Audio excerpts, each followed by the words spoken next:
Guys, మీరు ఏదైనా కొత్త ప్లేస్కి వెళ్ళినప్పుడు ఆ ప్లేస్ని మీరు ఆల్రెడీ చూసినట్టు, లేకపోతే ఎవరైనా కొత్త పర్సన్ని చూసినప్పుడు ఆ పర్సన్ని మీరు ఎక్కడో చూసినట్టయితే మీకు ఎప్పుడైనా అనిపించిందా?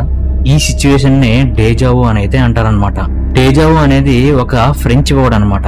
దాని యొక్క మీనింగ్ ఏంటంటే ఆల్రెడీ సీన్, ముందరే ఎప్పుడో చూసాం అని అయితే అర్థం అనమాట. అయితే ఈ ఫీలింగ్ కొన్ని సెకండ్స్ నుంచి కొన్ని మినిట్స్ వరకు మాత్రమే అయితే ఉంటుందన్నమాట.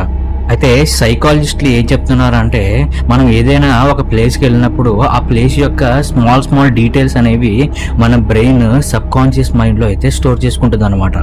మన మైండ్లో స్టోర్ అయ్యేటువంటి ఆ విషయం ఏదో ఒక రోజు మనకి కళ్ళలోకి అయితే కనబడుతుంది అనమాట. అయితే ఆ డ్రీమ్ మనకి రియల్గా ఎప్పుడైనా జరిగినప్పుడు మనకి ఒక రకమైనటువంటి ఫీలింగ్ వస్తుంది అనమాట. ఆ ఫీలింగ్నే మనం డేజావో అని అయితే అంటాం అనమాట. మీకు మీ లైఫ్లో ఎప్పుడైనా డేజావో జరిగినట్టయితే మీరు కామెంట్లో అయితే మెన్షన్ చేయండి.